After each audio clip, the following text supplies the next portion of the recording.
Good day to you, Bridge Nation. I'm Ronnie Thwaites. The Honorable Colonel Charles is with me. We're the hosts of The Public Eye on this, The Bridge, 99 FM. Why do we need a bridge? We do, you know, because the Jamaica and its population are here. The wider Jamaica who live abroad, in the United States, Canada, England, wherever, yes, all over the world. We claim you, we crave your attention. You're part of us too. And then there are lots of others who had no connection of birth with Jamaica, but they just love the place. They hear about us. They know about Bob and Usain and coffee and other things. And they hear that we're Irie people. And that's what the bridge does. Link everybody intentionally, broadly, giving a view of what's happening in Jamaica, giving you the difficulties as well as the challenges, the opportunities. 2 hours on a Wednesday on this station, the only one of its kind, the Bridge 99 FM. Watch us on the internet if you care. It's the mobile app is available in the Android Play Store and the Apple Store. It's the Bridge 99 FM. The WhatsApp number is 876-551-5782 and the studio line is 876-676-4996. A unique experience in radio, in broad communication. Stay with us. Mr. Charles, welcome. Thank you very much, sir. How are you, sir? I'm well, thank you. And we were just talking about a matter that is of sensitivity and sacredness to our people here and abroad. Yes. The issue of adoption. Yes. What is your concern? My concern, Ronnie, is that there are single parents and there are married parents, or persons, I should say, who have no children.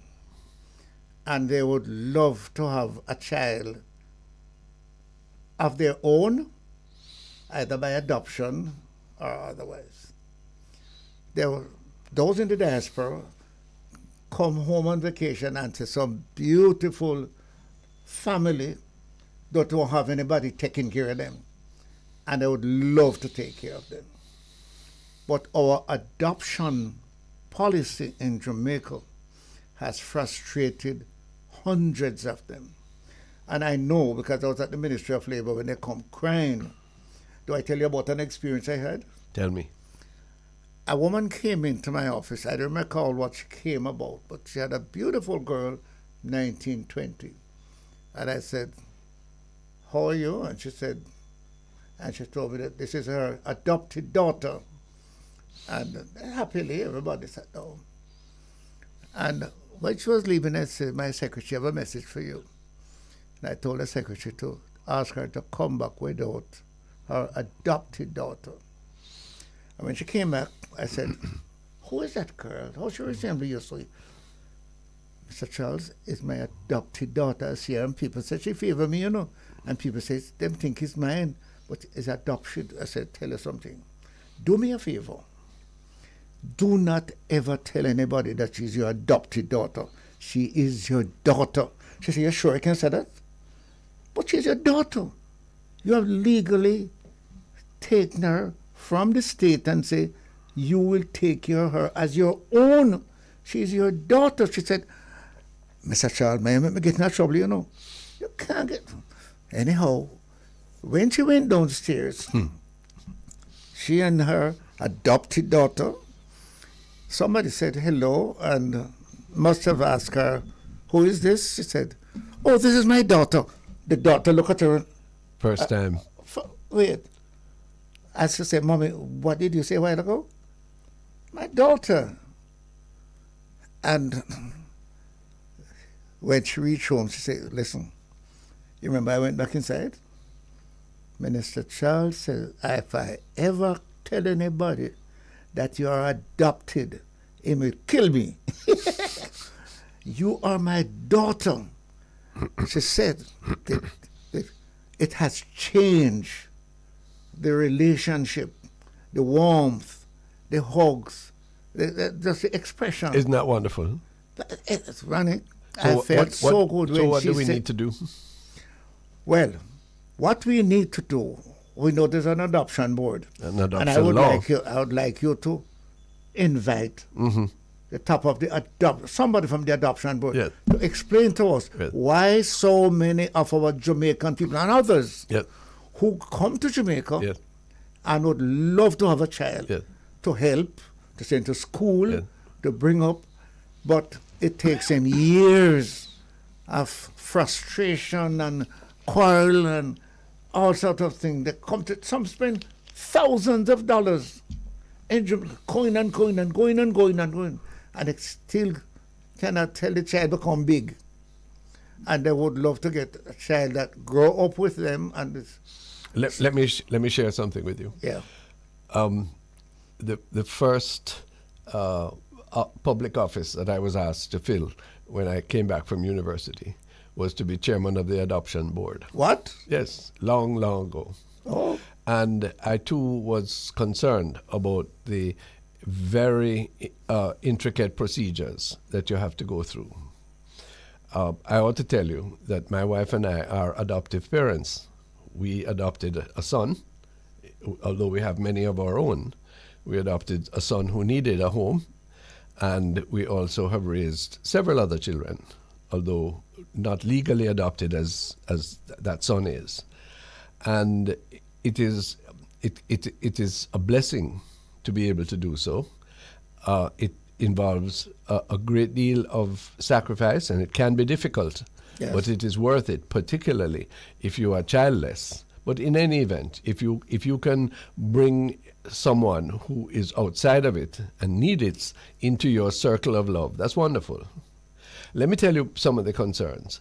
The prevalence of human trafficking, yes, which is a worldwide crime, yes, is one of the reasons why our process has so many twists and turns. And also, there's many things that we must do that can ease the process. First of all, many women cannot take care of their child, but they will not give it up for adoption. right, Father Holong has a whole center at West Hero Circle. It's called Holy Innocence. And what the sisters do there is to receive any child who can't be cared for by their parents. And they care for them, and where it is possible, offer them for adoption. But they too have just the problem that you have outlined. And one of the difficulties is that in our society, girls, women, get pregnant for men who are not responsible. Sometimes they don't even know who the person is, or after the initial relationship, that other person gone. But the adoption requires that consent of the father, the natural father, be given. Even if she has, Even if he's nowhere to be found. In other words, even if she pick one of the men that she have a relationship, and the man refuse to say, Yeah. Yeah. no, that's a big problem. No, that's a big problem, because you don't want to give, parental rights are very, very heavily protected by law, and they should be. So you want to make sure that you have the informed consent of both natural parents. But but in reality, what that does is to deny many times a process that is clearly necessary. Father didn't know where, yes, but you going to search from Dan to Beersheba to find in Purnell, in order, while the child growing up, while the people are coming back and forward, as you say, and while the whole process is being frustrated. But that shouldn't be a big problem, Ronnie. I don't think so either. No. You were chairman of the board. Yeah. I want to adopt a child, and I come to you and say, Mr. Tweed, Yeah. I met a little boy, Yeah. and the mother said she really don't know who the father is, because the man she say is the father, him not give you picnic nothing. Yeah. Him say no for him picnic in a business. Listen to all that. And I me can't take care of it. Mm-hmm. Okay. I would say to you, the government should have a legal committee Yeah. that listens to this. Sure. And if you go before the adoption board, say, Yes. and find out whether there's any likelihood of it being done in an underhand way that deprive that natural parent, you could advertise for the person to come in a certain length of time, and if they didn't, then you feel free to go ahead. So I agree with you, and I promise It can easily be done yeah. if we look at the people some retired guys who are around us, women, some retired persons who, after they do the investigation and they go into the Come to a district, conclusion. and they say, let me tell you something. I met a guy, big man, and he said, "You are Mr. Charles?" I said, "Yes, sir. My father is James Charles. My mother is Rita Charles from Lamshire Garden." I said, "Yes." "Well, I don't know that you know that I have slept in your bed for 5 years." Slept in my bed? No, shock. Well, Scandal. sir, let me just tell you something. You know there's a place called Devon, Lamshire Garden. You know a woman named Rita Charles? That's my mother. So I said, hold on, Bridget, hold on. Well, she took 2 of us from I don't know, I don't think you have to legally adopt that, but you have to. You just take them, You have to foster take- them, foster parents. Foster. Yeah. She said, he said to me as a foster boy, and I spent 6 years Yeah. with your mother, and the bed that I sleep in, she said, a Purnell bed that. But listen to And me. I slept What there a for- I wonderful slept there. woman. And believe me, amidst all of the pop down of Jamaican family life, isn't it wonderful that we have that tradition that you see a child in need, you take in somebody, and you may not go through the formal legal process of adoption, though it should be easier to do that. Yes. But you at least you care for that child, you manage that child. I conducted a funeral service for an elderly woman in a poor circumstance in Jamaica. And I didn't know her well, and the person giving the remembrance was like your Yes. contact there. And this is a lady who had no children of her own, but she raised 12 children as if they were her own. And could I tell you something? What Brian? a blessing. Could I tell you? Yeah. Those people, Yeah. and my mother is one of them, Gone to heaven. who love that child Yeah. just like them Just love, like them love those them. that they push out. So they would have. The boy said to me, So they put him in. So much so they put him in your bed. The boy when is you're telling gone. me, he said, me think of him in one bed that him What a sleeping in the beautiful corner story. bed. Yeah. And mama said, mama she call her, you know. Yeah. Mama said, I feel bed that. Yeah. And 5 years me stay to tell me turn big man. Yeah. Isn't No. that wonderful? Oh yes. No, But, this gives me such joy to hear this, because this is a way we must. This is community, you know. This is where a sense of goodness, a sense of purpose, a love of human life, yes, a seeing godliness in each of us, even the worst and the least of us. This is what makes Jamaica uniquely great. Well, I I promise that I am going to send out a message Yeah, to a man yeah, who I understand is now a professor, yeah. who told my son Uh-huh. that you are Purnell Charles' son. You want to give you a little thing about him? I was coming from Fern Gully up to, I forgot the name of the place above that. And Ronnie, Gloria and I were there. I think we probably was just married 50 odd years ago.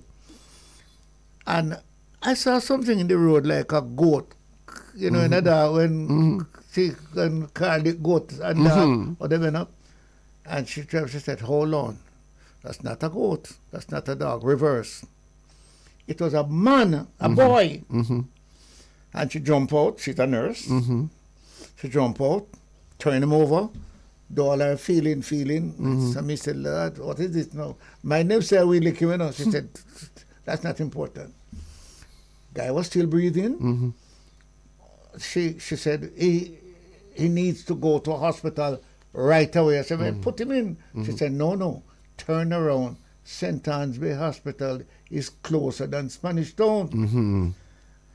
I said, my Lord, what is it me get myself in? Me have to turn around, you know. Sure, and carry the boy go St. Anne's and Carry save him go his life. St. Anne's Bay. And him turn professor.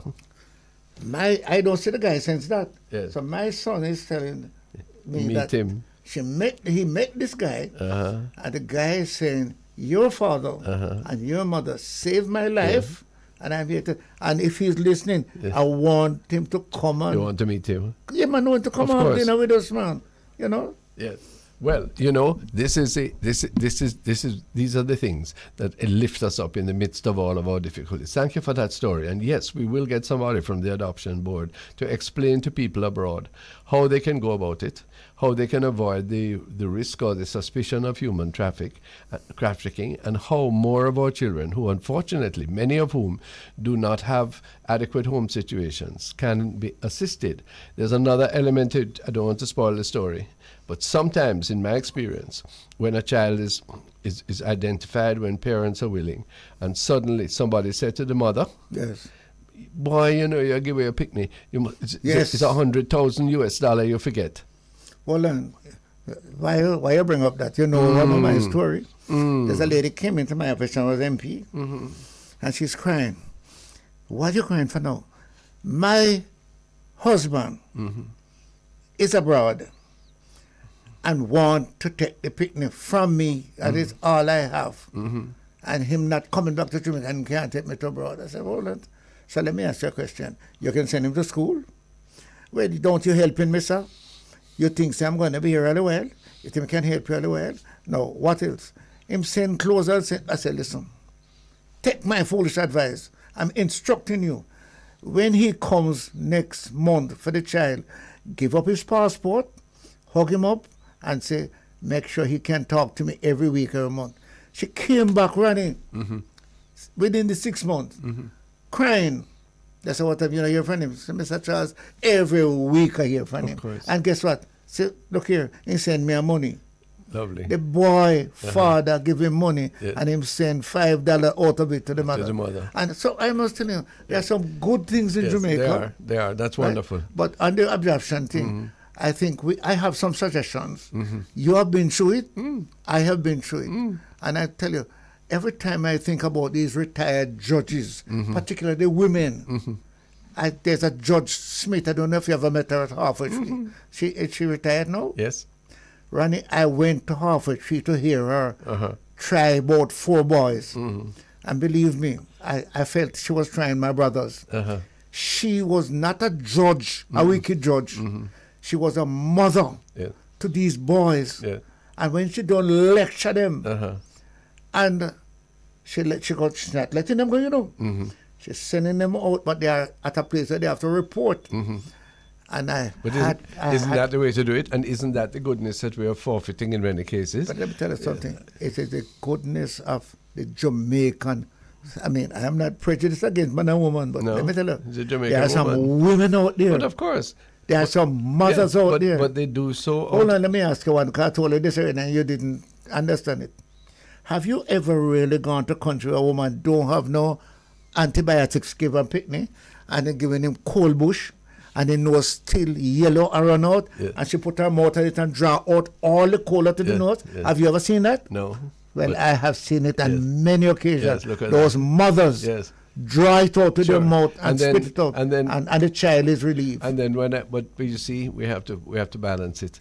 That is a goodness, and we break down the culture when we disparage and disdain those things. Yes. There was a feature in the Observer newspaper earlier this week. I think it was Monday, where a number of professional women were saying that in Jamaica, that they don't want to be mothers, and that they don't want to marry. Yes. Because their priority is their career and taking care of themselves. And I was saddened by that, because these are obviously well-educated persons in high career positions, high jobs, and they are, first of all, they're completely tied up with themselves, yes, and their own interests. Secondly, the notion of sacrifice and one was reported as saying, my grandmother's notion that she must have out her lot. That is not for me. Not for me. Yes. Okay? And they were saying marriage is an outdated institution. Yes. And the first time man do something, I'm gone. Yes. In their books, no forbearance, no forgiveness, etc. You see, this is. I want to be careful. First of all, those people are going to be very lonely. when they have all of their possessions and they have no offspring and they have no constant relationships. And nobody who they trust to live it with. Well, there you are. So that's one thing. But secondly, from the society's point of view, how much more noble, how much happier is the situation of the picture of those women you're telling me about in various positions? Yes. Yeah, all the stories you've told me today, than those who just hug up themselves and think that the high point in life is from one experience to the next, from next feel-good occasion. Yes? Really and truly. My experience, I've gone from east to west, Yeah. because I met a very beautiful and lovely woman who confessed in tears that she cannot hold a baby on her chest. Yeah. She said if she hold the baby on her chest and it puke on her, she's going to drop the baby. And she said she thinks it's a psychological problem. Yeah. She don't know if she can do it. But she will take care of everybody, but begging God, do make sure about that. Because she will never be able to hold it. No, so maybe she doesn't in her psychiatrist. There are many people for whom motherhood and marriage are not the right vocations. I accept that. Yes, there are those who give themselves sacrificially in other ways, and there may be other reasons. Okay, yes. but when the war, the direction of the society turns away from its continuation, the continuation of and the human development race, that and they the could development, give to the precisely. bring. Yes, and it's my first reaction when I book up people like that is to say, "Boy, it's very good your mother and your granny didn't Never feel the way you did." Yes, this is it. And I notice in the news today, one of the reasons why they think that the China miracle of this great growth is finishing, yes, is because they now have to be reversing their policy, and begging people to have children. You can have children, and the one child gone. Gone. But what is happening is that even though they're reversing it, Pernell, the people are now saying, no, we're comfortable with it. And therefore the population is decreasing, okay, but also the population is aging, and a smaller, younger workforce is having to support a larger retired force, old people. It's happening all over. Even in Jamaica, we're not at replacement rate, our population is going to decline. Yes? No, certainly people should never have children they don't want or can't care for. Yes? Should never adopt children if you don't want. Adopt? Because most children, if you have it and the child is by you have to blame yourself, Yeah. Well, very often. You don't go to church, you don't teach it this is it. You don't teach it on that. So this is why I long for very clear, humane policies as well as cultural habits that are going to make the big difference. I have to segue from that into something that follows. Yes. When the House of Representatives yesterday afternoon is discussing amendments to the Criminal Justice Act and the Children's Criminal Law. Justice, yes. Yeah. Here is Mr. Chuck, the Justice Minister, opening and justifying these very long sentences for child murderers and others.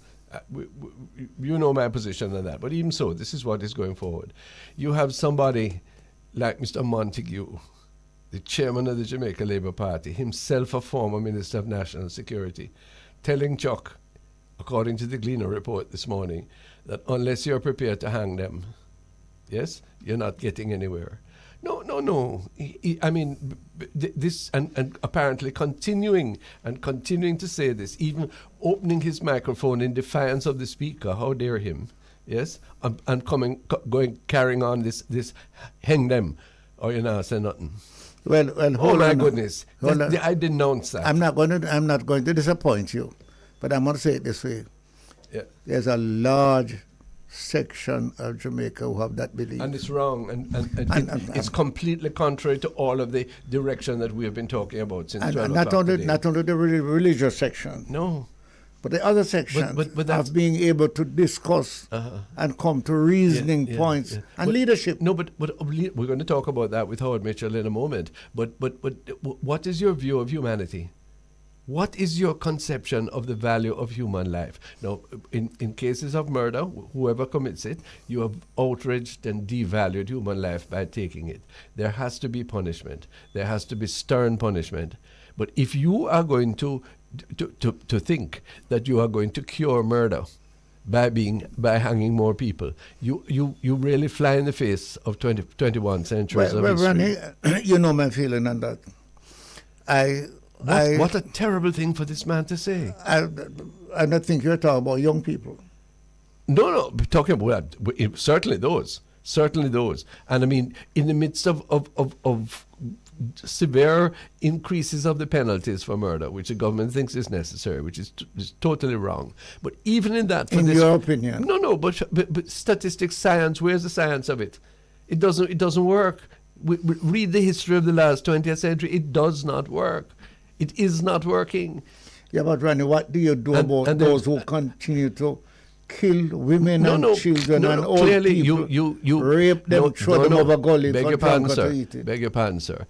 If it is necessary for them to be incarcerated for life, so let it be. But where you have minimum sentences, which mandatory sentences, which make no provision for rehabilitation, yes, no provision at all. Could I stop you right there to ask you a question?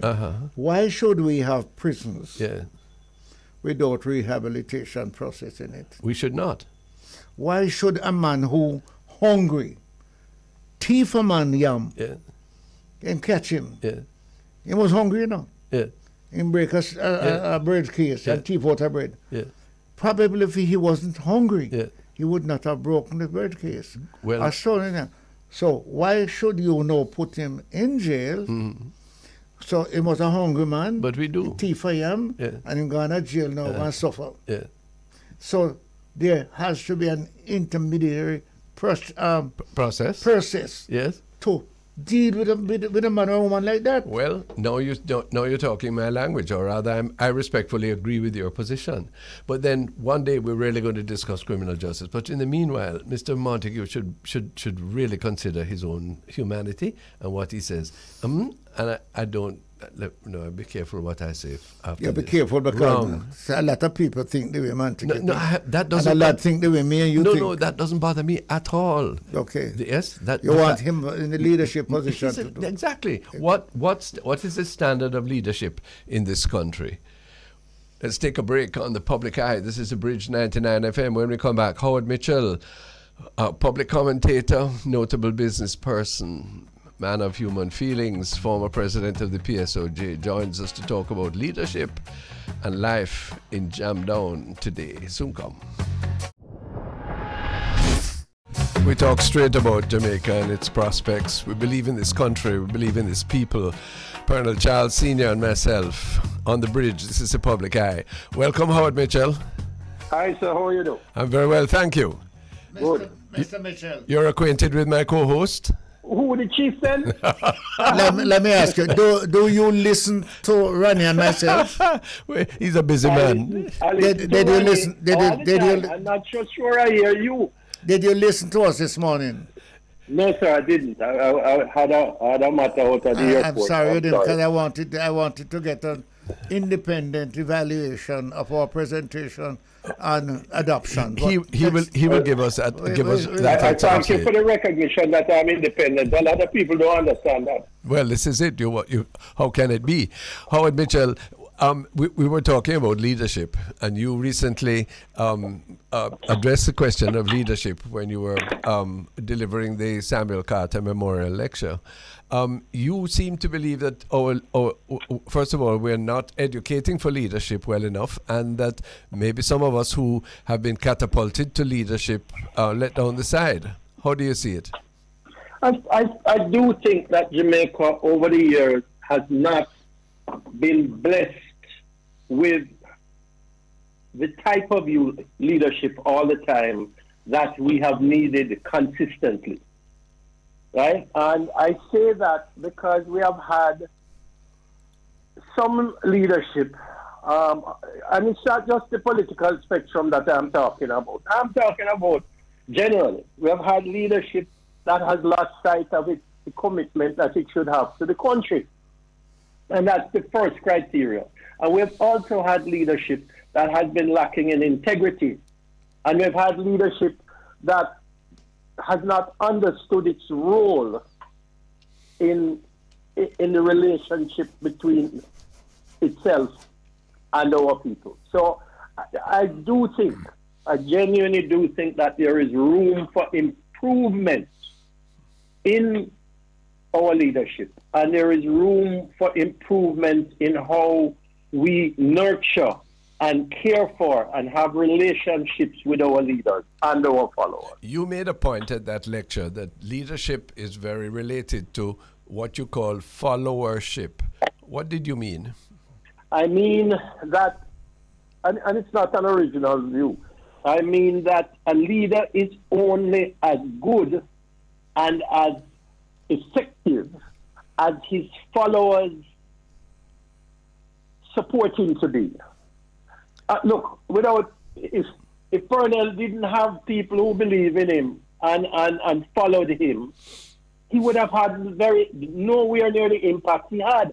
And similarly, there are people who follow Purnell and who would not have gotten any benefit if he wasn't a good leader. So I'm saying there's a symbiotic relationship between leader and follower. It's the yin and yang. It's one is no good without the other. And we, in turn, have not been good followers in Jamaica because we leave it up to the leader. We don't set no standards. We haven't indicated the direction that we want to go as clearly as we should have. Hence, we wander all over the place. Do the followers know where they want to go, or do they expect that the leaders will point in a direction that they may follow or may follow someone else? I think, Ronnie, part of the problem, and it relates back to the education thing we're talking about, is that our citizenship have not been educated and made aware of the tremendous responsibility that is involved in being a citizen of a country, and don't have a very clear vision. We, the society in Jamaica, don't have a clear vision of what our country can be and should be and can do for us. Can I just, go ahead, sure. Let me say this to you. The political system that we operate, the JLP and the PNP, is what produce leaders in Jamaica, in the politics, not the private sector. And it is compromised at the beginning that if you're in the JLP, you must look and talk and walk and develop JLP philosophy. If you're in the PNP, you're expected to do the same thing. So the national leadership have not been fortunate like you have been able to look at both of us, and not necessarily Ronnie. Ronnie is much better than some. but the truth is that we're separate because of our philosophy. But does Howard Mitchell accept that one of the main cramps to leadership is the tendency to be tribal and therefore to shut yourself off from other impulses, other? Don't call it tribal, Ronnie. Don't call it, and you'll be able to get a better answer. Don't say my party is tribal, your party is tribal. There is something philosophical, and it's not only in Jamaica. Okay, let Howard respond. Let me try and address the chief's point.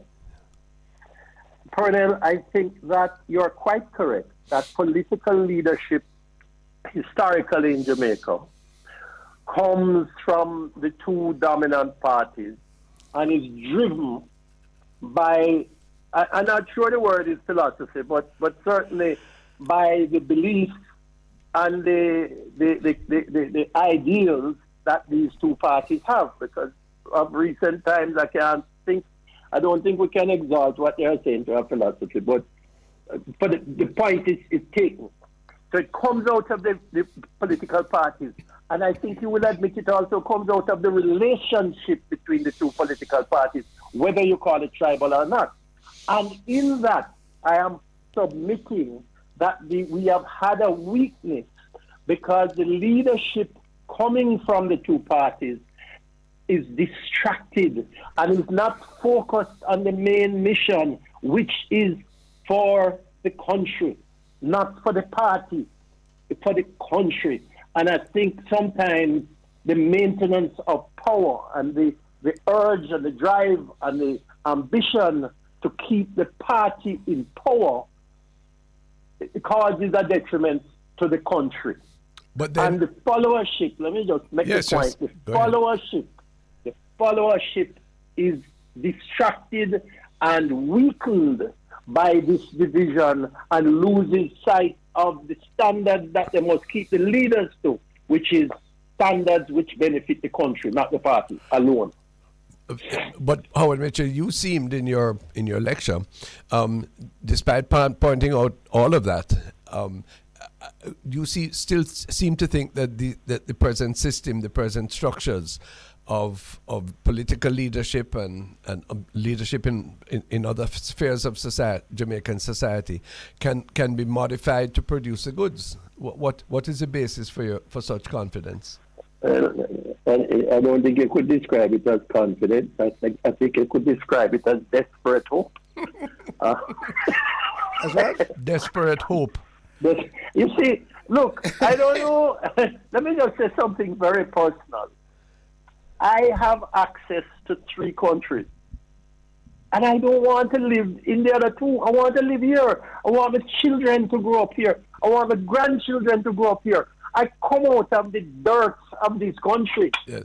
And it's the only thing we have. When I go to Trump land and I see what is going on there, I realize that if we do not refashion this place that we have, whatever negatives it has, whatever declination, if we don't refashion it and we lose it, it will be the worst, and we make it decay.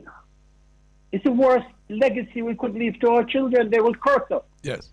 It will be abomination.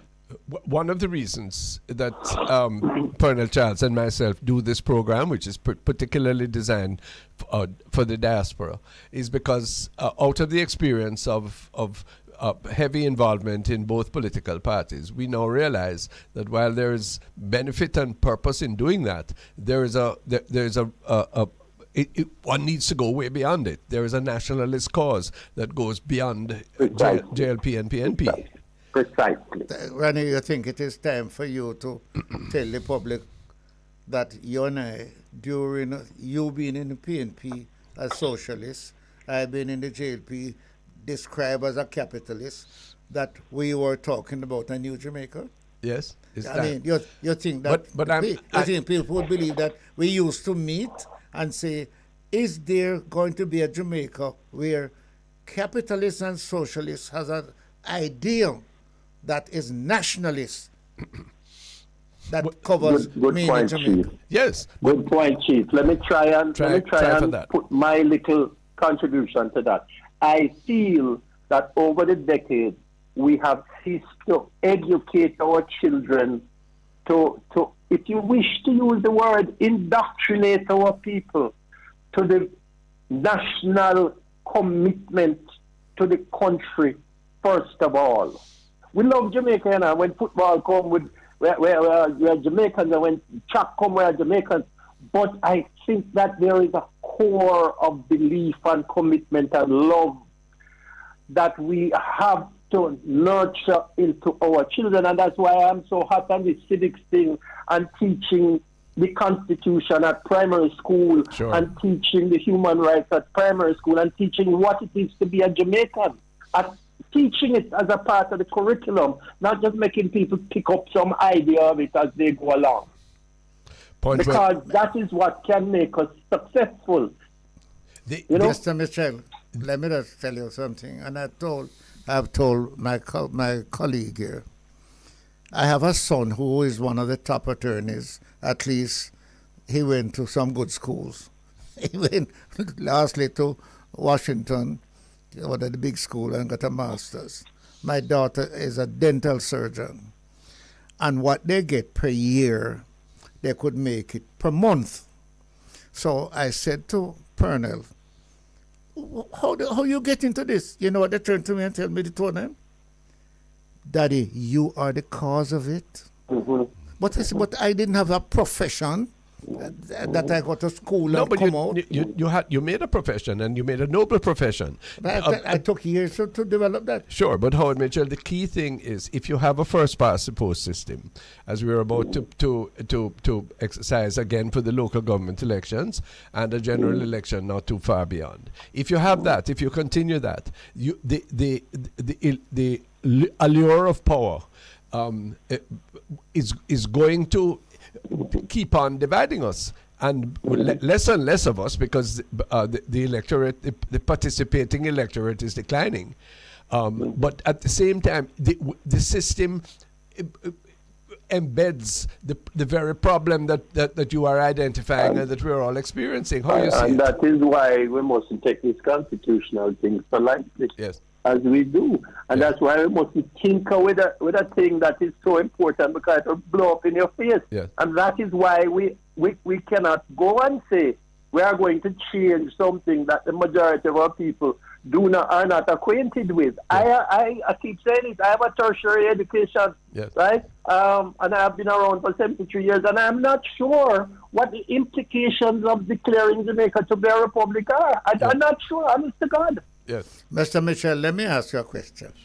Yes, you are a member of the private sector. In fact, you are a president one, right? I knew this was coming. Go ahead, Pernell. Why is Yes, it sir. that you are able to speak, well, a majority, I would not say, a large amount of the private sector people are able to speak nationally? PNP one side, JLP one side, they give them money, yet they themselves, down the line, are united in a philosophy and an ideology that is not PNP and JLP. How are you able to do? How can you get anybody else to be like Ronnie Tate, who is well, one of the, maybe I'm being cynical, but people in the private sector tend to unite around money. So they have common cause, even though we may have personal differences. We have common cause when our livelihood is threatened, or we perceive it to be threatened. Yes. No, I thought you were going to say that the private sector, that how can I be a part of the private sector and be costing so much? But since you haven't accused me of that, I won't defend myself. The issue, though, is the leadership of a point that Pernell often makes is that he expects the leadership of the private sector to fill out the deficiency of the political apparatus, which we spoke I about. understand. That's a good point. And I will confess to this, that I am also disappointed in the leadership in our civil society. I'm disappointed in the leadership in the church. I'm disappointed in the leadership in the private sector. And I'm not making any friends here, and that's not my objective, but I feel that we oftentimes, private sector, public sector, political sector, we don't take Jamaica seriously enough. And we do not, we tend to compromise a lot of things that we shouldn't compromise on. Yes. So I am not excusing the private sector from the state we are in. I think there's a responsibility which has been shared by our citizens, by our followers, and by our leaders. But they will and I'm calling them to book. They will tell you that they have given support to both sides. They have contributed to both sides. And anyone who comes out at the top, they are willing to work with them. Boy, that's a very and I am saying narrow approach. I am saying now that you would like to see the PNP and the JLP, and Rani asked me last week whether the Prime Minister was going to come to read a document that both himself and Mark had agreed on. And when he finished reading, Mark would get up and say, Madam Speaker. Well, this is what I had reason to expect after the declaration at the Power of Faith Ministry's thing. If the both of them said I'm going to combine, and then when it comes to the crunch now in the Parliament, then the two of them still glaring at each other. Yes? I told you that you have to hold your nerves, because after them finish that, Mark has to go downtown. Yeah. to his constituency and up to his executive, and the same thing with it. Yeah. So don't believe that. So the system is defeating even the prayer of the two leaders. What kind of leadership is that? Well, I wouldn't say what kind of leadership, because they might be saying Howard, just stop laugh. They might say that because of the leadership they offer, they are surviving. It has survived, and the country has survived. Let Howard respond. I shouldn't laugh. But serious question now. Are you saying that we cannot come together in politics on specific issues, agree to a position on those issues, and hold that position through an election and until it is accomplished? Because that flies in the face of the historical circumstances of the fiscal reform, which is one of the things that we have accomplished in unity. So if we can do that about money, why can't we do it about human lives? Can I take a subject and tell you why I have a problem? Yes, sir. Take security. And what is more important? They're killing babies, they're killing children, they're killing women, they're killing families. Where are you going? Time is running. Now, and I said to you, if the PNP joins the JLP and it is successful, the JLP is going to say, see what we have done. That is what the PNP is saying. If the in other words, example, we don't have a very clear example of how we put parties over country. Very clear. Thank you. I don't care who does what, sir. But what I care about, somebody must do something. Exactly. We're not doing. Exactly. We're not working together. Therefore, they're not joining because they're going to say you do it and you win. I'm not. But you and I are not defeated, and neither is Howard. We're not defeated by the straitjackets of the present position. In his lecture on the reference, Howard Mitchell spoke about. He used the analogy of Charles Dickens and his Christmas Carol. But Howard, you spoke very little about Christmas to come. And I want to know. I want to use the 5 minutes that we have before we must release you, to let us hear from you and share how we are going. What is the project? What is the Jamaica project? What are some elements of it going forward? You've mentioned a revamped education system. That's very, very important. That's key. But the political order and the civic order, it seems to me, are open for change. What are your thoughts?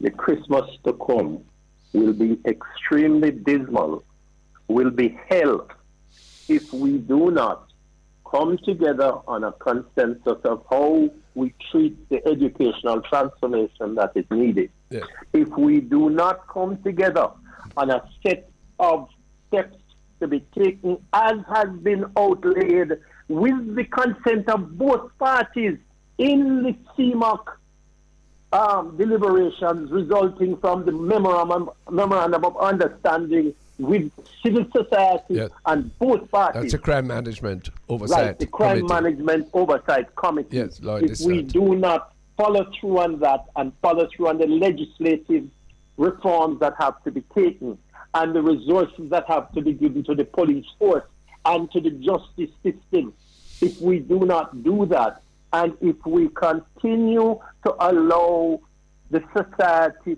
to operate without a plan, without a design, without a strategy, without a direction from our leadership, driven by what they see the followership want, then Christmas will be hell. So we have 3 steps running on Purnell. 1, decide on what we want to do with the education of our people, right? Decide on how we want to attack, not just the operational instancy and immediacy of the security thing. I would allow the police to do what they want to do. I want to give them all the resources and make them operate within the law. But that by itself is not going to solve the problem. The fact is that our justice system is broken. Our legislative structure is inadequate to contain the kind of crime we have now. And if we do not address the problem of social reform in a consensus way, Christmas will not be fun. That's what the ghost of Christmas to come says. Where do you see the sense of this arising? Does it come from the coalition of civil society elements? You're part of the accountability portal. There are others. Is this where the pressure is going to eventually bust the pipe? Part of my desperate hope is that we have a partnership council which needs to be strengthened and activated. Part of my desperate hope is that we can awaken the people of the country to understand that this country belongs to all of us, not tribes of us or leaders of us, or to all of us, and that we must have some standards. If that cannot be done, I don't know what the recipe is, but the only way I can think about it is to light a fire under somebody's. Let me say it quickly. Mr. Mitchell. Yes, sir. Both political parties in their presentation, what do you think you put out called? Manifesto. In a manifesto. That don't mean nothing. They're not together. They're two separate documents. Yeah, but they don't mean nothing to either party. That's what I'm trying to say. The point is that why don't Howard Mitchell and Howard, I want to congratulate you publicly. The way you're able to balance yourself and to advise both sides towards exactly what we are trying to say. But get back to the manifesto. How are you going to tell a PNP man that the JLP manifesto is as good as yours, or a JLP man? Because the manifesto is put out there to tell you how you want. No, but I can find points if I see the importance of it. I can find points of convergence. And points of convergence. We're talking about total conversion. No. Look here. Salvation is a process. It's not a single event. I'm glad that the church business over. Chief, you are one of those people who know how long me in this thing. In 1968, we come in at the Labour Party. Yes. People forget that. People forget that when I speak and they talk about me being this and being that. I have been involved in the political. I understand how the political process works. I have seen occasions in my life where political leaders come together either by compulsion or voluntarily and agree on something, and it is passed down the line and not a dog bark. Right? Don't tell me it can't be done. For Michael Manley and Hugh Sherry. You can call two names. Yes, I just did. You can Howard Mitchell, continue Yes, the very, not subtle, but the very raw, open analysis and leadership that you're offering. There'll be more to this. Thank you so much. And wonderful to hear both of you, especially the Chief. I'm going to find you and come to see you. Well, let's see I that need now. to transfer from you some of the things. Look forward to that. Howard Mitchell, former president of the PSOJ, businessman, and I think you can call him the evangelist of proper leadership, followership, and a different political order in this country. Members of the diaspora, listen carefully. There's balm in Gilead. This is a very useful interview, and it indicates that the weak voices and sometimes contradictory voices that we are offering are not alone. And it doesn't mean that you're less a Labourite or I'm less a member of the PNP. In fact, I'm asking your. But I heard a man say that you sound like you're more Labourite than me. Well, and I sound like I'm more PNP than I would consider that a compliment. No, seriously, because let me something that I wanted to add. Both political parties, for their survival and for their credibility, need to recognize that they need to be able to attract many more people than their present modus, their present form allows them to do. And the only way you're going to do that is if the people who are tired of the divisiveness, who live it, who suffer because of it, yes, physically, economically, socially, if they feel that there is a common cause that can emerge out of the JLP, out of the PNP, yes, what a wonderful prospect that would be. But let me remind you of something. That there's nothing called PNP or JLP. Yeah, well. Right? What do you mean? It is those of us who are in there influencing others. Yeah. Well, it's an identification of who you are and what you're going. Not even mentioned in the Constitution. So therefore, I'm going to make a raw statement to conclude this segment. Andrew Holness needs Mark Goling. and Mark Golding needs Andrew Holness. Well, I wouldn't put it as bad as that. As bad. As good as that. As good as that. Yeah. I want to say that the country needs two leaders who are going to join the country as one. Yeah. And it is difficult to find that. Yeah. In fact, you told me, I don't know, well, not you, or somebody close to you said that the Hugh Shearer and Michael Mann, the era when they could call each other and say, I'm doing this today, what you think about it? You know? I just call their names. Or even Hugh Shearer and Portia Simpson. Yeah, of course. And that it was said that Eddie has to depend on Shearer to check out how Michael think. Yeah. So, in other words, it can be found. So why big man can't talk to each other? Because why people who face the same thing? Well, you know that one. You couldn't make certain people well, not that you couldn't make it, but if they see you talking to certain people in Central Kingston, then they ask your boss what you're going with. Well, and I would tell them plain and straight that the only way that anything is going to work is if we do talk. If we do not talk and maintain our little separateness, all that happens is war, downpression, poverty, hunger, distress, and unhappiness. And you find out that it's just we alone trying it. So it won't work. Well, no, but surely anybody with any sense has to say, look here, we are telling you that this is not going to work anymore. It doesn't mean that you're going to go out of existence, but it means that there's going to be a different praxis of operation for the good of the country. That is what is at stake in this local government election, though nobody recognizes it. Local government is a foolishness in Jamaica unless there is some jointure of effort and of advocacy to serve the needs of the people at the base. If it is a question of two-man jousting for a little money from local government and having to boast that them had 3 more streetlights than the other, this is foolishness. That's not what it is, you know. What it is one man would want to get more seat than the other so that them get a chance to go to Jamaica House and wear the cap. Well, no. Isn't that nice? But it's some people, sometimes the cap hot, sometimes unhappy lies the head that wears the crown. And at the end of the day, after you do all of that, and you get the cap, and when you finish, the place not changed enough. You see people out there suffer. So you don't hear what the people say. So what? Say your head get bigger so the cap can't fit so how that work out? What is the good of that? You lose the cap.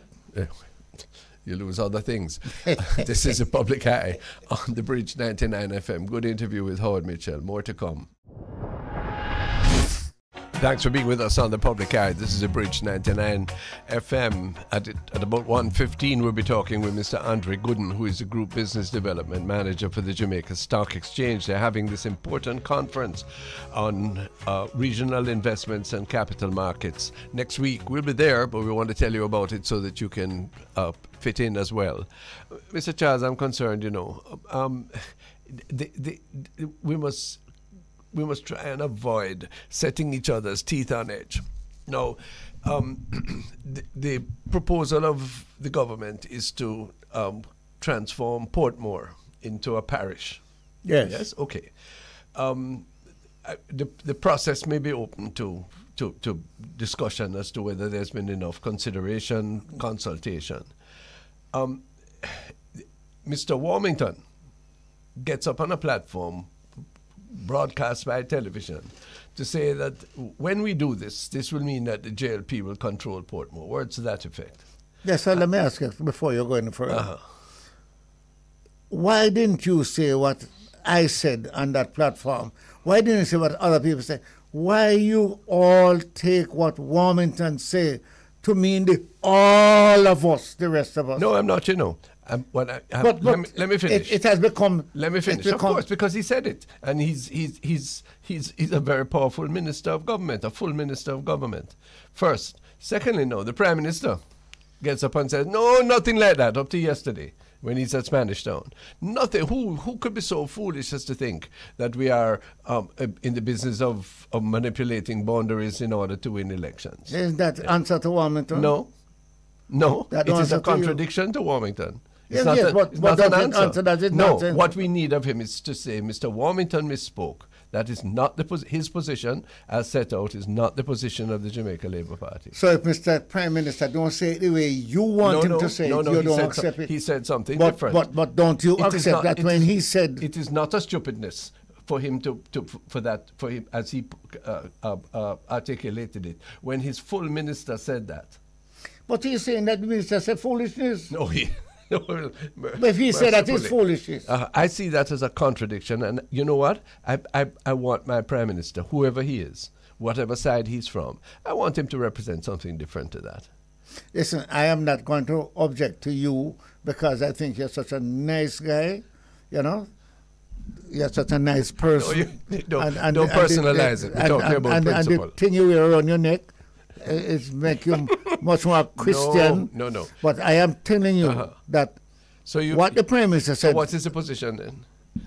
What is the real position? Warmington misspoke? No. What's the real position? What the Prime Minister said is the real position. So why doesn't... Why don't you... What the Prime Minister said is a real position, yes, because he speaks on behalf of the rest. Okay, and so... Warmington does not. He does not? No. All right, okay. Well, let's watch and see. My view is that the Prime Minister ought to be far more forthright and in the interest of the nation. And you have said that clearly. And he ought to do so also in respect of the issue with Gaza and the government's position of the Arab-Israeli war. You, sir, did me a great favor this week by sending me a voice clip of a woman, a legislator in South Africa. Yes, what a woman who came out clearly and said, this is a position in favor of humanity. This is a position of a South African people who were discriminated against, killed, imprisoned on the altar of white supremacy. My family itself, she says, lost and died of broken heart, okay? And yet I seek no retribution, yes? We have a Minister of Government, Aubin Hill, who comes out in favor 100% of what the Israelis are doing. Therefore, he puts himself as a Minister of Government. We all know we took the oath that we are jointly and collectively, separately responsible in favor of what is genocide. And the Prime Minister of this country doesn't say, listen, no, I'm sorry, you're wrong. Say, Prime Minister, don't tell you. No, he can't, but who? No, he hasn't said it, that's you here in public.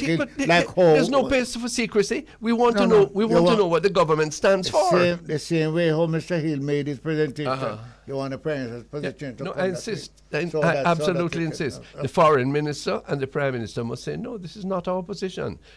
Look at what we have supported, albeit in a confusing fashion, at the United Nations. And for the interest of the soul of the Jamaican people, we state that we support Israel for having safe boundaries, and we deplore what Hamas did on October the 7th, but we deplore what is going on now. And we are using every fiber of Jamaica's integrity to warn ourselves that this is not a path we must go into, and that we must use every influence we have in the world to say this must stop.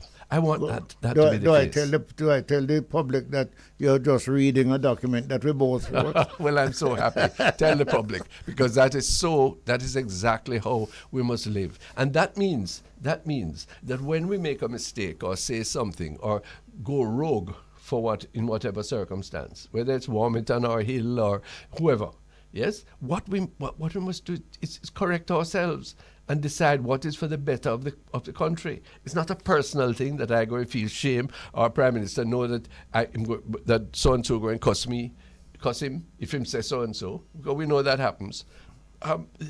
These things, we live in a higher level than that, sir. Well, it takes the rest of us, like you and I and others, that when something is said that is good, as far as you are concerned, that we will label it clearly and push it as how we put what is not good. What is not good. Agreed. And then we have a balancing system. And so I say, what a good thing it is that we're building a new hospital in Spanish Town. Yes, and it's to the credit of the government, and it's also to the credit of the Prime Minister that he was so forthright about no corruption. Yes. To do that, he said that members of the diaspora will know. But he also, the suspicion in people's minds that while he can prevent people from at the base level from corrupting the situation, many times in these big contracts, the corruption happened long before the first shovel go in. who get the contract, who get payoff, who come in for their little envelope or their big check. Yes, so the cry against corruption is not only against the gangs in Spanish Town. And some would say it's the gangs in the another understanding place. and presentation comes from some of us who have education and other things like you have been privileged to have. Lord. That you wear around your neck and you pray for the rest of us. Thank God for that. No. Hold on. Don't think I'm criticizing it. No, I'm just because saying. As you know, that my mother tried to get me in bed. That's why I went to a senior training college, you know. Yes, indeed. It's not too late. Okay. Next week, the Jamaica Stock Exchange is hosting its Regional Investment and Capital Market Conference. And we welcome you, Mr. Andre Gooden, to tell us all about it. Hello, sir. Good day to you. How are you, Reverend? Long time no see. happy to have you. Happy to welcome you, and to introduce you to the Honourable Colonel Charles. Mr. Gooden, I am so happy that you're here. Last week we had somebody we interviewed, and we were able to ask him a question. Could you tell us something that a little man who is listening to us, right, who don't know about this investment in the stocks and hear television say this mind does that, just in easy 2-paragraph sentence that a little man like me would understand. What is the stock market business? A little man like you, sir. Yes, ma'am. Andre, go ahead. All right, sir. Well, the stock market really presents an opportunity for facilitates buyers of shares of securities and sellers of securities. Yes. The platform facilitates a meeting of buyers and sellers, just like a regular market. Yes. People who own, if you're speaking specifically to shares now, Mr. Charles, yes, the individual would own shares in publicly listed companies. And a share is a portion, a fraction of a company. A fraction of a company divided up into pieces. Yes, and so when you invest in shares, you own a public company and you benefit from ownership by the movement in the share price and also from dividends paid to that company. And you also have a right to vote at the annual general meetings of these companies where you can have influence on the strategic direction of the companies. Yes. So as any individual in Jamaica or all over the world can, through the Jamaica Stock Exchange and the brokerage community, purchase shares in companies listed on the market with a view to diversifying their investments. So that is the short summary, Mr. Charles. And that is one quickly one. Sure. So, sir, you know what you have just told me? I bought some shares on the road, what I call it, the highway road? Highway company. National roads, yes. Does that mean that I am an owner of part of it? Of course. Yes, sir. So when you put out, when you have a company and you decide you're going to turn it into shares and we all go and buy, we all become owners of part of that company? That's for ordinary shares, yes, sir. I'm asking that question because somebody from Railways is listening, and he wants to hear. And I want to add something before we get on to the conference, Mr. Gooden. My own view is that participation in the stock market, owning the capacity to own even a small fraction of the means of production in this country, is the most equalizing and just way of inclusion of all sorts of people that you could possibly have. It's a long-term wealth creation. Yes, sir. I want you to get some people today who yesterday didn't understand or want to get into it, because when you tell them, when a big company say they're going to put it as shares on the market, it means they're selling it to you and others. And it means that those people, without any big money, or big or small money, no matter, you can have a share, a participation in the real economy of your country. This is a tremendous advantage. And participate in the growth of the company and your own personal growth as well. If you think about it, this is the way. This is what was denied the majority of people in this country throughout our history. The stock market now is a vehicle to redress all of that. That's correct. Even though it goes through cycles of up and down, maybe this one is not a tremendously bullish economy, bullish stock market. But the fact of shared ownership rather than concentrated ownership is a most important element of nation building, isn't it? That's correct, and the market operates in cycles. Yes. So there'll be ups and downs, but over a 5 to 10 year period, an investment in a performing equity market, in an established equity market with proper governance, etc., will outweigh almost any other type of security, other type of investment. Of course, real estate is prime among them.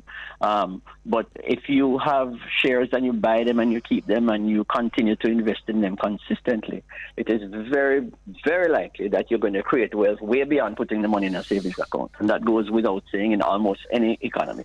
Mr. Andre Gooden, why does the stock market think that it's necessary to have a regular conference of this nature? What is the reason for it to have a regional aspect of it? Please explain what's going to go on next week. All right. Well, we started in 2005. This is our 19th year of having this conference. Basically, it started out as a regional conference to bring all the minds together to find out where the opportunities are for business, where the opportunities are for investors, where the opportunities are for other individuals who want to raise and divest capital. It has metamorphosized over the years to become a real, what you would call it now, a hotbed for commercial activity in the region, and not just in the region, because this year we have speakers from all over the world. We have participants from Guyana, from the United States, the UK, the African continent, etc. So everybody is really focusing now on why are we here? What can we do together to continue to take advantage of opportunities? All in one room, we bring everybody. The small businessman, the big businessman, the investors, the listed companies, the companies that want to list, the students, most importantly, Mr. Reverend Tweets, students come to and ask very pertinent questions about how businesses run and what for their own knowledge. Sure. So we bring everybody together under one umbrella for 3 days. And over those 3 days, you'll be amazed how you can walk in and sit down beside Reverend Ronald Thwaite and find out some details about how you can partner with him to start a business. All the stakeholders are in the same place, all available, and the networking aspect. Many, many business opportunities have emerged out of this conference over the last 19 years. I can see the networking opportunities and the colleaguery and the community developing. What are some of the specific features of the conference that's coming up next week? Who's going to speak? What kind of subject? The conference agenda, the theme this year is the drivers of capital from concept to growth. So basically, we're just taking small ideas and telling people how to turn them into big dreams and to create wealth. We have several speakers. Our keynote speaker on the first night is the Prime Minister of Jamaica, the Honorable Andrew Holness. On the second day, we will have the Leader of the Opposition, Mark Golding. Also, His Excellency Mohammed Ifran Ali from Guyana, President of Guyana. Yes. Honorable Nigel Clark will also be a speaker. Greg Fisher from Jefferies, one of our major sponsors from the United States Brokerage House, will also be here. Angus Young, Chief Executive Officer of NCB Capital Markets. Robert Cook from Canadian Securities Exchange. Our own minister, our own governor, BOJ Governor Richard Byles, will be speaking on the effective implementation of the new governance structure, as well as the executive director of the FSC about the regulatory pillars and how to Financial Services Commission. Right. Some of the other topics, we're speaking about enhancing the Caribbean regulatory framework, which I spoke about before. And this one you'll find very interesting, Mr. Charles, the monetizing our cultural assets, music, sports, entertainment, and creative industries. And we'll have people like Kingsley Cooper from Pulse. We'll have Ms. Lily Claire Bellamy, who is one of the panelists from the Intellectual Property Office, to speak about how we really put some commercial success behind our green and our orange economy, which has always been lagging behind everything else in terms of development. Yes. So if you have a wide range of topics, it appeals from the small business individual to the large corporate entity. And we'll have much participation we have exactly about 52 speakers and panelists over the 3 days. It's a lot. How do people register for this conference? Who can There come? are several methods, but the quickest one is to go to the Jamaica Stock Exchange website, www.jamstockex.com. And you can go there and register. You can register for a particular day, or you can register for the entire package. And all the details are there as to how to register. Having difficulty, call the Stock Exchange directly at 967-3271, 876-967-3271. This is the 55th year of the Jamaica Stock Exchange, so it's a year of celebration as well, and this is the 19th year of the conference. Is it expensive to come? It is not. The full package for the 3 days is $230 US. And of course, you can pick out 1 day out of it if you want, and just come to that 1 day, which is far less. Yes. Okay. What do you see as the outcome? What's the plan? What's the objective that you'd like to record at the end of it all, Andre Gooden? The objective every year is to really bring buyers and sellers together, create opportunities for business growth. Many people come together and sign deals or begin commercial arrangements right on the floor of the Jamaica Stock Exchange conference. Yeah. I can speak to Cecil Foster from Fosterich, who was in media this morning as well, talking about him coming and just listening and approaching a financial house and approaching some investors through the financial house and really putting a business plan together. And look how well he has done, Fosterich, on the market, and now he's a global entity. He's business all over the world now and growing. So it's an opportunity for not just big business, but for the small investors as well to come and learn about carry your business idea. Very importantly, Mr. Thwaites, we have a venture capital pitch room where we have 5 small ideas that people will bring and pitch in front of a panel. Yes. And you create your plan, you tell us about your product, your service, and what your idea is. And if you're the winner, you get capital to start the business. Well, look at that. How do you react to our listeners who will, particularly those from abroad, who we want to particularly, especially encourage? Jamaicans must stop. Jamaicans abroad must intentionally see the opportunity and make the decision to invest in their own country. Yes, right. That's very important. Yes, we have. How do they link? Online? We have a hybrid relationship as well, where you can you can join virtually. Okay. But I will tell you that we don't want to focus on that this year. We have not been focusing on that because we're trying to move back to face in terms of how things are done. Still give them the opportunity, The online portal is available. Yes. And also we're taking the show on the road because late last year we went to Guyana with our conference and it was hugely successful. Look like we have to go back this year. Good. And we'll probably be going to the UK, if not mid this year, early next year as well. So for those who can't always reach to Jamaica, we go to them as well. But with this year, Reverend Thwaites, I must tell you that the response has been overwhelming, and we really have difficulty now to fit all of the people who want to speak and participate into the 3-day program. Yeah. But it really is where people from all over the world come into. So it really is. We have the option of online, but a lot of the people are coming. Yes. Now, in person. Before you go, how do you respond to people who feel, oh yes, this is a great thing, but the stock market has kind of been in the doldrums for a while. We haven't had as many IPOs as initial public offers. Dividends have been depressed. Stock prices have been mediocre. Stephen Gooden, is this part of a cycle, or should we be depressed? Stephen is the younger, better looking. I'm sorry, Andre. Forgive me. The markets operate in cycles. This market now, the situation where prices are depressed, it doesn't look all that good in the last year. But what is happening now is that there are bargains out there to be had. I mean, we're talking about not fire sales, but good companies with good value that are that are really right for picking now, and it's a good opportunity to acquire shares in these companies at lower prices. Yes. And as soon as we're being influenced now really by monetary policy, because we have a high interest rate policy, big investors, small investors sort of consolidate their funds into fixed deposit investments. But as soon as those rates stabilize or start to come down, you can see all of the funds are going to channel right back into the stock market. And at that time, one should be selling to the people who are just coming in, because you would have been buying all through the lower prices. Right. Mr. Gooden. Yes. I want to buy some stocks. So I give my broker the money to purchase X amount of stock, where does that money go? That money goes into an account, and when the transaction takes place, that account is debited, and the shares are purchased, and the transfer takes place within 2 business days. The securities will be transferred into an account in your name. Okay, and the person who is the vendor gets the money, or in the case of an electronic transfer. Yes, right. in the case of an initial public offer or a further public offer, it goes to the company, which is in fact selling a portion of itself. Oh, Right. you know, Mr. Good, you know why I ask you this?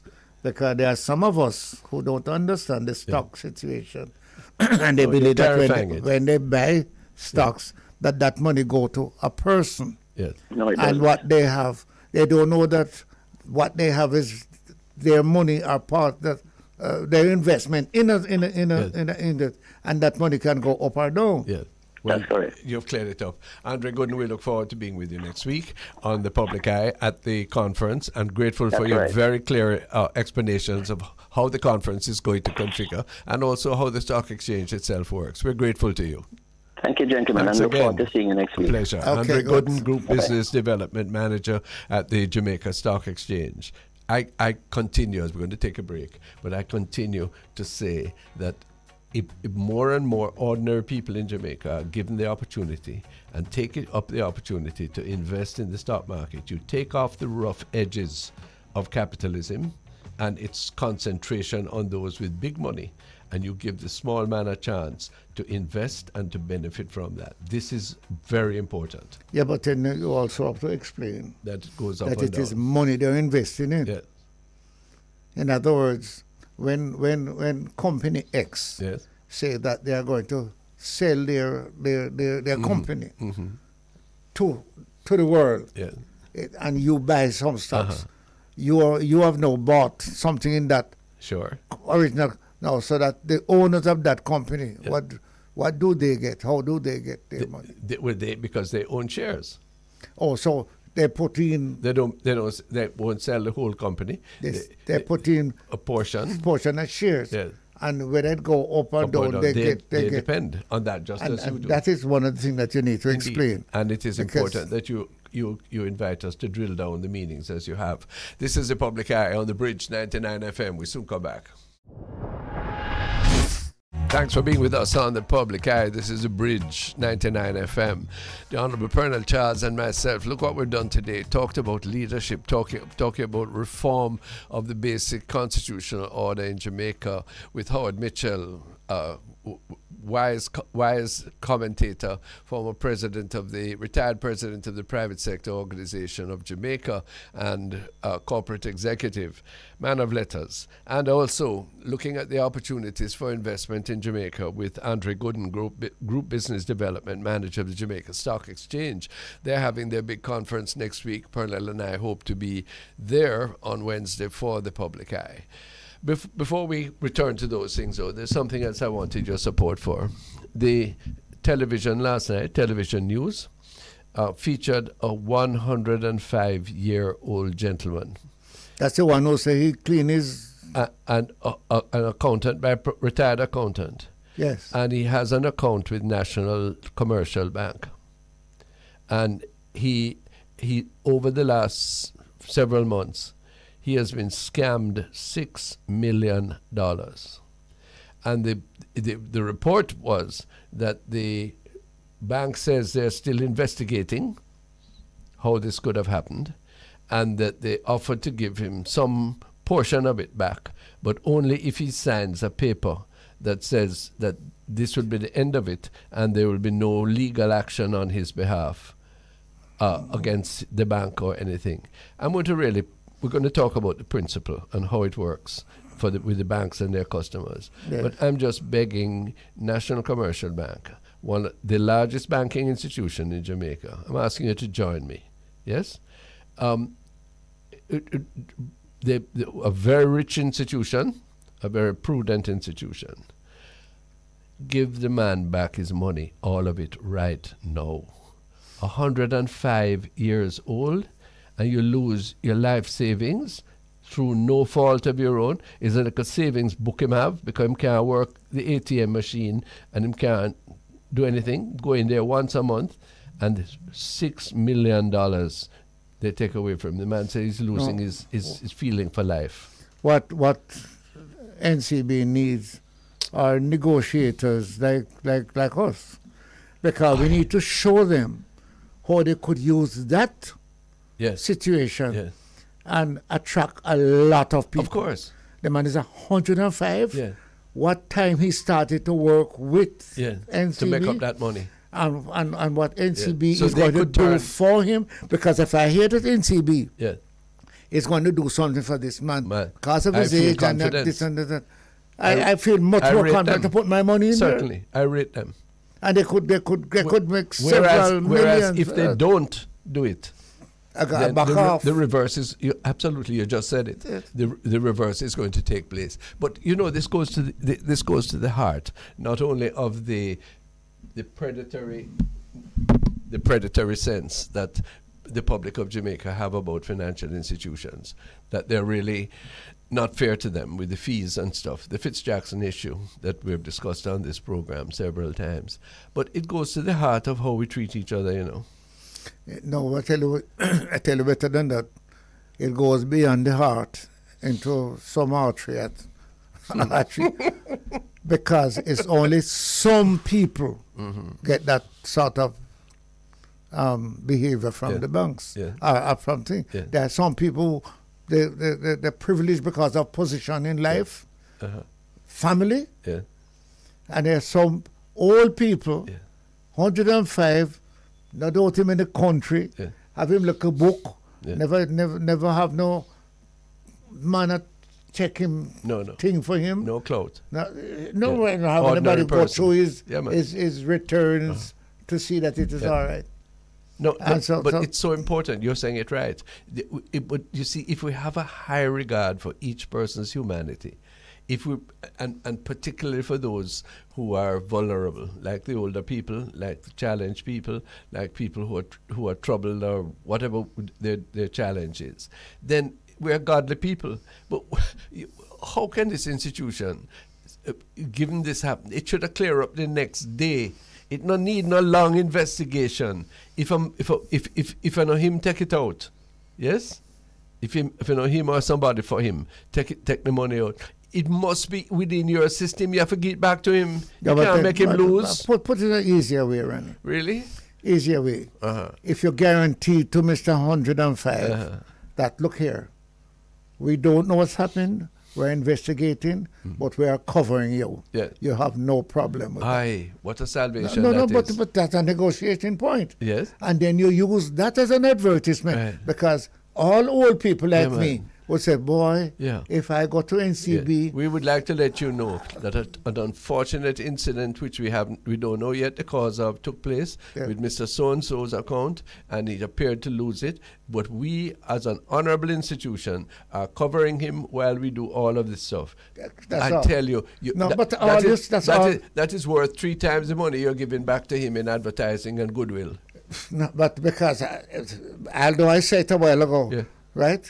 It gives me some confidence to say in NCB if they say that. Yes, absolutely. And we're talking to these big people. Yes, and they need to send me a little money. Yeah, man. For my negotiating skill. For your negotiating skill. But this is a company, remember, they paid out billions of dollars to the 2 chief executives.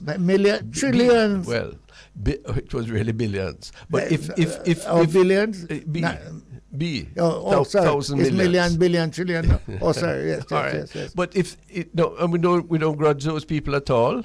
But the same thing we're saying. Yeah, but so cover your customer now. The little man there putting his money in regular and living by it. With you drawing fees, you taking interest off it, you earning interest off of the money. But why don't you see? So for God's sake, don't let him down. See, Mama said no. Mama would say, so tell me something. That man, 105, all the money gone. What do you expect him to do? Exactly. Him can't even go thief. No.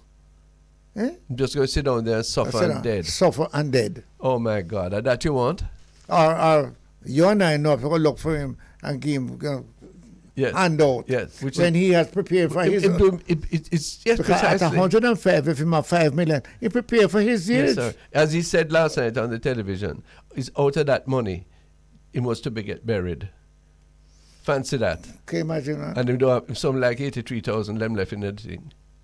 No, well... Oh God, man! Come now, come we do better than that. NCB lead us. This ties in with what Howard Mitchell was saying. This ties in with the whole structure of leadership. Lead for the right thing now instead of only for your thing. But let so a man just called me and said, Yes, sir. well, why don't you say something that is righter than what Randy is saying? Well, let me tell you something, You say NCB. If you're not going to give that man something, we are going to stay right here and make a contribution to him so that he does not die a pauper after losing his money in NCB. But so we want to know that you are helping him, and there are a whole lot of people who are prepared ready right now to say, we give something. And remember the letter of the Apostle James. What you speak of as charity, which would be the that everybody wants charity, them old man and no, because the Apostle James says, yes, that charity is never a substitute for justice. Exactly. Right? And mercy always triumphs over judgment. That's why you so got to quote scripture to the big bank now. I mean, I say to you, do the right thing now. And I'm saying something to the government of Jamaica. Please, I'm not cussing you anymore. I'm just begging you. Do the right thing now and support Fitzjackson little bill so that people can get some justice in the place. And I'm saying to... somebody said, if you said that before me, I must ask you, why don't you first call on the People's National Party to come out with a headline story? Yes, I'm calling on them too, yes, sir. I'm calling. They are leading with Fitzjackson. Yes, sir, indeed. All of us voted in favor of it already, but if you need us to come out with the headline, then we must do that. You have a socialist capitalist as a leader. You know? Well, fine. That man's so clear in his principles, you see. Exactly. Indeed. So you must come with me. Good. I am with you. Here another thing now. Yeah. Yes? This same thing. This bit with stocks and securities. Yes. Remember that one? It taking so long to investigate. We're not telling you that you don't need the time, but you're saying Bolt to get back his money, and the people, the old people, the old people who I know some of them who lost their money, even church people, religious people, yes, who don't earn anything, but they put some money in there and forget it back. And it's taking too long to settle now. Could you please give us at least an interim report and tell us when it will start? Yes? There are enough Howard Mitchell, Pernell Charles and Ronnie Thwaites who would be very happy to make contribution to some of these people who are going to die and nobody to even bury them. No food to eat because of others who are millionaires and billionaires are happy flying all over the place with their money. So we have to find a way to prevent that. And remember that we are paying the staff at Stocks and Securities now. Minister Clark said he had to do that to keep the investigations going. That was subject to a great deal of criticism. I understood it, why it had to be that way, but we know that can't go on forever, and we want a finality. You see, it's like the stock market, isn't it, Mr. P? When we say that people gain confidence in the economy, if they own part of it, if they can go to an annual general meeting, and even if they don't fully understand all of the accounting and hygiene stuff, they feel that they're participating something, yes? It means that, wait, I don't need to run off to America to do better. I can do better here. Similarly, in our dealing with the financial institutions, we want to have that level of confidence. We want to feel that they have our back. They have our money already. So please, could you defend us? You know what you haven't instead said of Techway? Yeah, you haven't said yet? Yes, sir. Something I told you off the air. Yes, sir. I bought cement company years ago. Cement company shares, stock. Yes. Cement company shares. Yeah. And somebody told me when I wanted some money, sell some of your shares. And what I sold, like I sold 1/3 of it, was for more than I bought the whole thing. Lovely. So what you are saying now is that it's an investment. So if you put in the money now, you can get back some. Yes. If you have, And if the people I can buy again. and if the people treat you right. Exactly. Yes. But this old gentleman, to go back to him, 105 years old, he gave the bank all the trust that he could possibly do. Yes, everything, he trusted them so much that he put his life savings there. And now to have this disappointment. Look, this thing is bigger than any one case, you know. This thing reverberates through the whole of Jamaica. I wonder if they understand that. No. Beyond Jamaica. Well, tell you that, sir. Beyond Jamaica, because we are believing to the diaspora. And I am saying to you that if the NCB managed this 105, you know, Yeah. the man gone out long to what God promised him. Some of the big people that they just put in there at Mr. Chin, I'm supposed to end up go visit that old man, his customer for life, and said to him, "Sir, we're sorry. This Advert is about to take a Come now, photograph see the with picture, him. photograph with him. I see, said, see your listen, book. don't lose Restore, and are you? Yes, and God. we're not making you don't have your burial money. No. We don't have your food money. No, you don't have to worry about it. Don't worry about that. Yeah. But we are going after who caused the problem. Of course. But we can't make you. Yeah. Listen, how many of us can live 105? I plan to live 105. Many of us have $6 million. And save that. Can you imagine what he must have gone through that he To do saved that. and Hey, him saving burial money? Sir P, is morals we're talking about, you know. Is equity we're talking about. It's talking about, people say Jamaica don't know what we believe in and what binds us together. And that we believe in. We believe in fair play. We believe in love. We believe in truth. We believe in people to deal reasonable, not to take advantage of people, not to step on liberty with them, you know. And that we want. And me as a negotiator I hear you now. is now here to say to the capitalists, Yeah. look here, Yeah. you can show a mind of softness, Yes. Compassion. compassion Lovely. to the poor, or to even somebody who is not poor, Anybody. but Who have deserve rights. to get the rights that is his.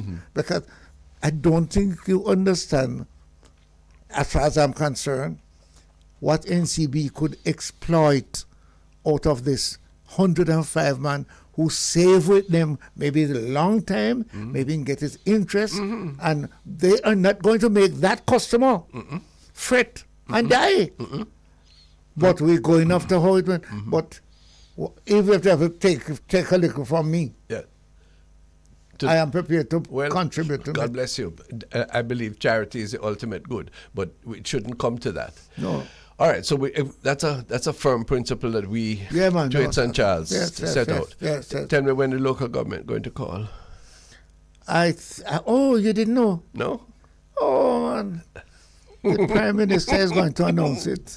Yes? Yes. It says the Minister of Local Government going to announce it. Oh, he said that? Yes. Oh, so he has already announced that is the Minister of Local Government going to announce it. To say it. Oh, so come- yes, it has these halfway. Come we done it now, no? Come we just finished it. But even before we do it, what is pressing you again on this and asking our listeners? You're not trying to trap me, right? No, man. Oh, I just okay, want to know because you know me slip out. Right? you're and you're a minister of local government too. Yes. What local government good for? No. Ask me the question. Answer the question. No, I'm going to tell you what to ask me. Hear this now. Could local government contribute to the country what you and I expect or would like to expect of them? Yes. All right, I'll answer that question. Could local government contribute Yes. better to and along the lines that we think the people really want local government to do? What's your answer? The truth is this, Ronnie, I don't think that the amount of people going into local government today even understand that local government is a wide local government. I think that it becomes something, you become a councillor. So what we're going to spend I remember I went out to the country and said, how you are a councillor and you don't know how many children in your division are going back to school? Yeah. How you are a councillor, you don't know how many old people in your constituency don't have no food. How you're a councillor, you don't know that the bridge is breaking down. How you're a councillor and you don't know when my father was hot in him days. Yeah. Him tell man, say, listen, Tuesday morning, 20 hour we meet up in a burger, we clean the street, you know. Cut the bush and take up the bush. Really? And MP don't know this. How you don't know that the drain that is making Miss Bertha yard flood that 2 a morning? So where does that leave us now? It leaves us that local government needs to be defined. Well, yes, but after we've had local government now for donkey's years. It used to be better running. And it's still not defined? It used to be better. It backslide? When I was a boy. Yes, sir. The local government man from Brownstone come up into Lime Tree Garden and give out stone for broke. Yeah. All big boy throw out stone. All girls help them at a broke stone. Man come in measure. Big man put out stone. It's a community thing. Yeah. And we work on it. And all of we get Christmas money. Sure. And the roads stay better. Of course. And some of the asphalt we're dig up now. Don't did they? The road lasts. Okay. Country road. You could not. No. So it's I want to know why we backslide. And I have become commercialized. And I have another question. Development. I have another question for you. Lord have mercy, what is the relationship between the council and the MP? Because because wholly for them to talk. Wholly for them on both sides. I heard one from from Moko. Yeah. And I know that young man, you know. Yes. And very, very active. Yeah. And I'm disappointed that he had to leave. Yeah. I hope he gets back his seat. But that's another matter. Well, what is it? You are hoping that he gets back the seat and bring it to the PNP. Well, of course. And I have to hope that him don't get back. No, but if he's good, him should be in there. If you say that he's active, I want you to be. I'm influenced by the party. Yeah, but you see, you must go. I must rise above that. I'm going to catch you one day. I'm going to catch you with that big thing one day. You can do that. I'm looking forward. But no, tell me, is there a proper division of responsibility between the councillor and the member of parliament? I don't know. What? Is there a proper division of responsibility? Right, let's answer it from my point when I was there. Sure. Yes. I tell you why. What money the councillor got to do what's called parochial road, couldn't do it. So if I get some money, I had to call Councillor 1 and say, listen, we're going to do some work in your division.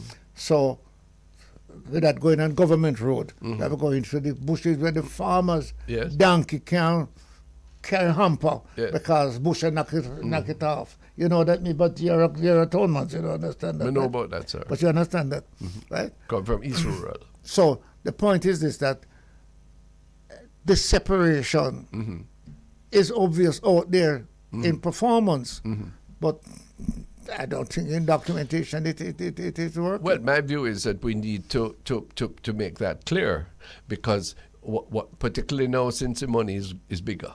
Yeah. For everybody. The money bigger, but the job is about the same, you know. Well, but everything gone up. No, but the job's supposed to do better. Well, I don't know. If the job don't do better, how the big money work out? I don't understand that. Well, but there needs to be a clear task division of labor between the elected officials, one, and two, that this has to be measured and this has to be assessed. Now, my view Why who? But whoever it is in charge of the particular, whether it is the National Works Agency or the Water Commission or whichever agency. But right now, nothing like that is there. Let me ask you quick before you get off the air. Are you satisfied that from whence I came, things have been much better today than when it was there? Yes. You are satisfied? I am satisfied. Yet, although it is that much better, it still does not satisfy today. Way below what expectation is. So the guy said to me, I believe in the kingdom of God coming now, in our time. That what? The kingdom of God.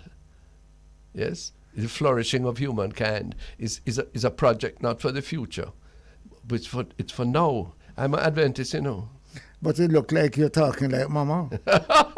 That would be the greatest privilege, Mr. Charles, for you to associate me with your mother. Yeah. Wow. So we can do so much more with what we have. Put it this way, we should be doing so much more. If councillor and MP mix up, it can't happen, and people get scandalized, and worse, people pick off one against the other. You know that? Well, of course I know that. Yeah. And the most successful constituency is where the councillor and the member MP of parliament work together. They get our money, and they say, look, we're going to concentrate on this division. Let all of us go over there and do this. Last word today. You go ahead. I went to ask a man to vote for me. I said, Mr. Charles, you are the third man to come to ask me to vote for you. I'm going to tell you this now. You said a road out there? Unless you fix my road and not voting, in this election, 2 days then. Oh, Lord. The best you can do is promise you, and I'm not going to accept the promise. Why? No, he said that. He said, all I want to come and promise. So goodbye. Goodbye. Oh, Lord.